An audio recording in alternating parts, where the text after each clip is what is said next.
Hi,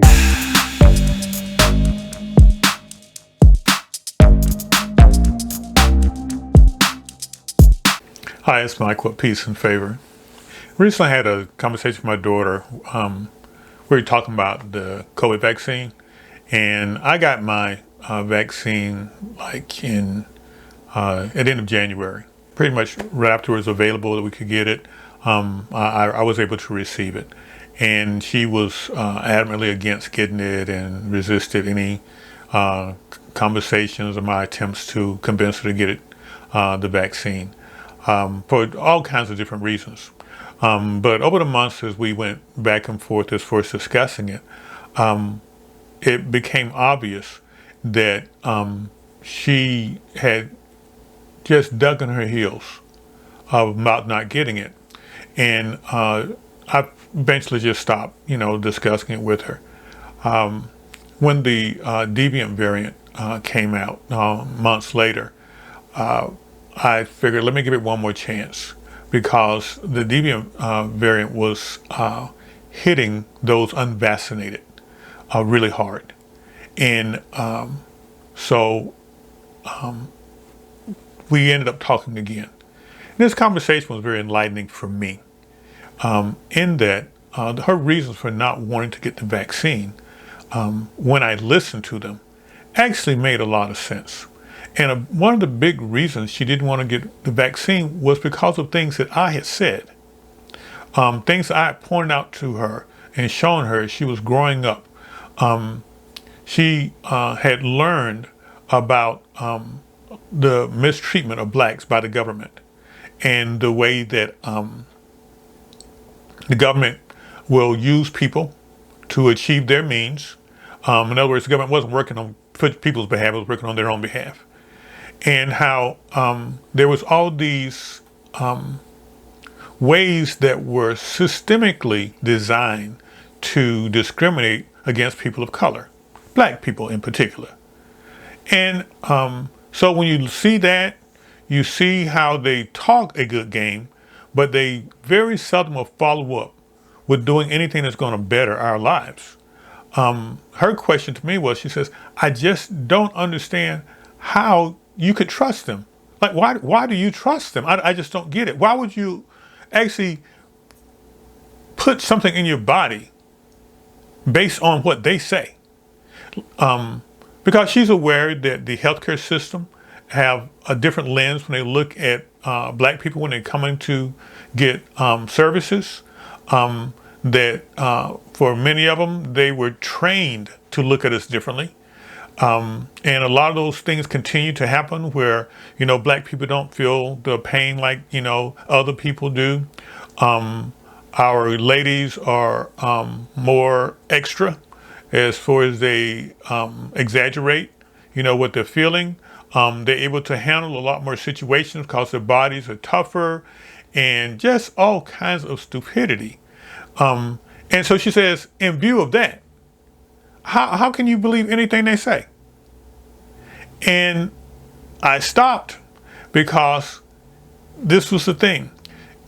She made me understand that at 30 years old, she hadn't seen a lot of life. She had heard things, but what she heard was stories glossed over, but she didn't know the stories behind the stories. In our history books and education in school, we don't talk about real life. We just talk about what's necessary for tests and all. We don't talk about real life. And when she was younger, a lot of the meatier things that, more sensitive things that were going on, we shielded them from them. As adults, it's like, you don't need to worry about these things that's going on. And so they didn't get full stories. And so as we're in this interesting time in our history, a pandemic going on, a pandemic. And people are like, no, I'm not going to get the vaccination. No, I refuse to wear a mask. I don't believe you. It's like, but people are dying. No, I'm not with you. This is what my daughter taught me. We need to ask more questions of each other and listen to the answers we get to those questions. We had a generation gap, and she let me know the things that you have seen and experienced, that didn't happen to me. I mean, I hear you, I know you tell me about things, but I haven't experienced them. I haven't seen them. And it's like, I had to respect that. Even to the point where she told me at one point, I don't know anyone who has contracted COVID or died from it. And I instantly told her, that's not true. All right. We have relatives that have contracted COVID, been hospitalized, and even died. And her response was, I don't know them. And yes, wait, maybe you don't. You met some when you were a little girl or a baby, but there are people who I know them, but you actually don't know them. They're just names to you. And in her small world of people that she associates with, she was blessed enough not to be touched by COVID directly initially. Now, over time, of course, things have changed. When this deviant started coming through, it started getting real close, all right, to where cousins, all right, and others were getting involved. And so it made a big difference. But it's like, I had to sit down and respect what she had to say. She eventually, got it done. She got the vaccine and everything. But the point was, I needed to stop and listen to her. And the things she had to say was very, very true. And I benefited from the conversation because it let me know there are a lot of things we need to be sharing with our children. But there's a story behind the story. And so have we even explained what a virus is, how they work? My daughter made me stop and think how much information, how much good information, like she told us, it's like your narrative, the whole way this thing has been marketed has been all wrong. And because of her position being resistant and kind of representing a lot of people her age and everything, it's like I had to listen to her because she knows how they feel. I don't. Okay, I'm very clear on how I feel, but I don't know how they feel and why they feel the way, and I won't know unless we have the conversations about that. So anyway, I've talked about COVID, but actually this is not about COVID. This is about the need for us to have conversations, good conversations, in-depth conversations with our kids. When I say kids, I'm not talking about little kids. I'm talking about as adults, where let's fill in the blanks of our experiences. There are issues in our families that we've gone through, and this is why we're the way we are.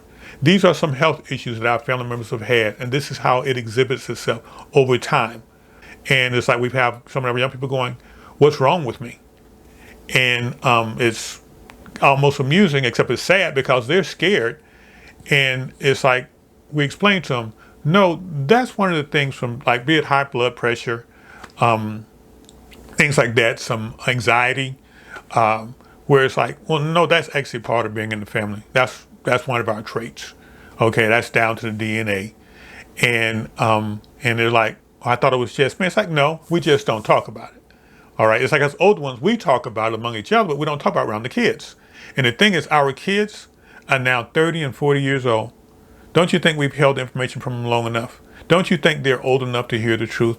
Anyway, I think you see where I'm going with this. Okay, in other words, let's just have some better conversations, good conversations. All right, anyway, this is Michael.